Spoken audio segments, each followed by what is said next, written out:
I mean, improv just teaches you how to be a human again. I had to come outside because I have like a co-op office, and none of the soundproof rooms were available. Guess I'm going outside. Sound? Bite me. Quick sound bite. Bite me. Bite me, bite me, bite me, bite me. Okay, I'll bite. Cool. Let's do this. Here we go. I don't know if I'm ready, but. Oh well, thank you. Yeah, this shading right now is definitely helping my good looks. So I lost all 3 of my jobs at once, and with all this extra time, I just started writing, producing, and sending out scripts and having people film sketches and whatnot to make people laugh while they're stuck at home. Wow. And it was a pretty great and creatively rewarding time. So I wanted to reach out and see if other people were doing this. And not to my surprise, because creatives always find a way, there was a lot of people doing this. So I wanted something to recognize and reward all these people that are making people laugh when the world needs it the most. And that's where all the laughs started. Yeah, no, I've always loved acting and comedy. When I was younger, comedy got at me. I have a lot of fights. Just if I can make people laugh, I don't get my ass kicked. I always think comedy is so healing. Now comedy sometimes is not healing, it's hurting. So I just want to make sure there's still a platform for where, comedy can be healing and, bridge gaps and let people know about everyone else's perspective and be able to laugh and relate on some level. Well, yeah, I mean, I did stand up. Basically, I wanted to act all my life. But, when it came time to go to college, I didn't think this was a career. So I switched gears. But then, the corporate world makes you want to, well, at least for me, I needed an outlet. So I would do open mics, and I started doing stand-up to burn off some steam. And that was my gateway to get back into acting and filmmaking and all that stuff. I would, I had a lot of fun on stage, and I loved the process of writing comedy.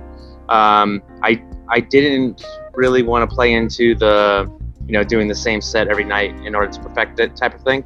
Even though it was a different audience, I got tired of doing the same routine.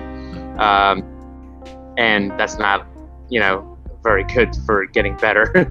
So I would come up with 90% new material every night and then just pepper in 10%. And it just got exhausting, and I just wasn't having fun anymore. Wow.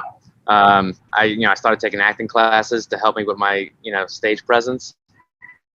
And the acting, just rekindled that muscle memory, and that was more the route I wanted to go. But because of my look, I always get the bad guy role, the cop, security guard. So I took it into my own hands and, created my own comedy, in front of the camera and behind the camera. Yeah, and actually, in high school, I was a pretty smart kid, but English, I struggled in English. And I had this one, really amazing English teacher. And he's like, "This is not for you." He goes, "I'm going to write a curriculum just for you." And he did a creative writing class, a video production class. And oh my gosh, it was just amazing. Like, so every week we would write, commercials and comedy sketches and like all these different things. And oh my gosh, it was just wonderful. Yeah, it was really cool because like he's always been part of my story. And I was like, he's never noted this. So I found like an old post from like when the internet first started. And I clicked on it, and I was like, I don't know if this is going to work, but I'm going to message him. And at the same time, I was up for a really big role. And I'm out to lunch with my friend, and I was telling her about the really big role. And then I get an email alert, and I'm like, oh my God. She goes, you got the role. I'm like, no, my English teacher wrote me back. Yeah, not the face for commercials, although I'm starting to get more of that now because they understand my, comedic timing, improv abilities. So that's the only time I get commercial opportunities. But yeah, mostly television. And then just doing my own stuff. Like I have early on we had Two Naked Men Making a Sandwich, which had a cult following. Now with Shift Drinks Comedy, we've gotten a lot of views and fan base with that. And we're in the process of pre-production of doing a horror comedy feature based in the restaurant. So it's for servers by servers. I'm just a bartender. So Shift Drinks is I'm co-founder of that. It's a restaurant comedy channel where we just do sketch comedy for the restaurant industry.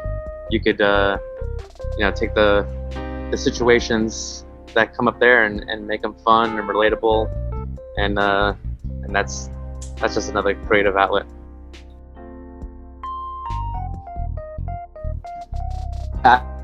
Improv is always a great tool to have for anyone. Most of the people I improvised with on most of my improv teams, I would say half were in the industry and half were just in other worlds that just wanted. Improv is just conversations. A lot of times today, people can't have a conversation because they're just stuck to their phone.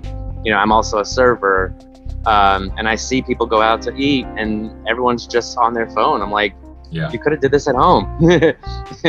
But God forbid you have to get the QR code for the menu on the phone. Then they're like, oh my gosh, no way, I'm not using my phone for that. But yeah, improv just teaches you how to be a human again. Well, the one that just comes to mind immediately, because there's millions, and that's the thing, it's like someone on another podcast I was on said, are you afraid you're going to run out of ideas? I'm like, nope, never. There's always, but this just happened last night. Someone took my pen. It's like, it's not that valuable, but at the same time, it's so valuable to have your pens. And I wrote a sketch a la inspired by the Taken, that old movie. Yeah, Liam Neeson, yeah. And, it's available online. But, it's just, we're very protective of our pens. Yeah. So, y'all, if you go out to eat, make sure you leave the pen behind for them. I've been in Atlanta since 2001, so I'm pretty much okay. I've split half my time here. Yeah. So I'm pretty much a southerner now. I say y'all.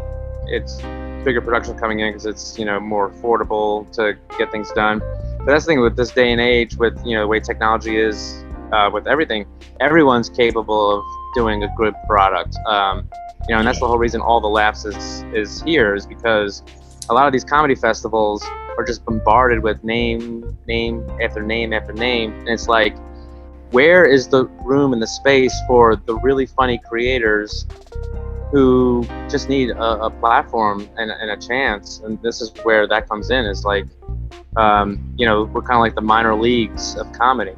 Yes. These are going to be the next up and comers. These are going to be the next people you're going to think about, because everyone thinks this is an overnight success. No, it's a daily grind. Even if you're a working comedian, you're still not a name. You still gotta make sure you fill out that club that night, because you're not gonna get called back again. It's every day, and you can kill it one night, and then you can't rest on your laurels because there's always tomorrow. So we're just like the cheerleaders to say, because if you don't wake up every morning going, what the hell am I doing? I shouldn't be doing this. I'm gonna get something better for my return on investment.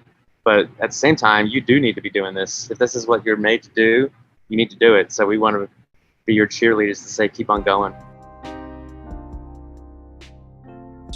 Yeah. So definitely all encompasses anything performance related as far as comedy goes. So, we have films, feature films, short films, film sketch, one-person shows, long-form improv, short-form improv, live sketch, live comedy musicians, like if you're a singer-songwriter who does parody music videos, all those, magicians, puppetry, ventriloquists. I would even love, we haven't had any yet, but like burlesque. There's always a comedy aspect to that.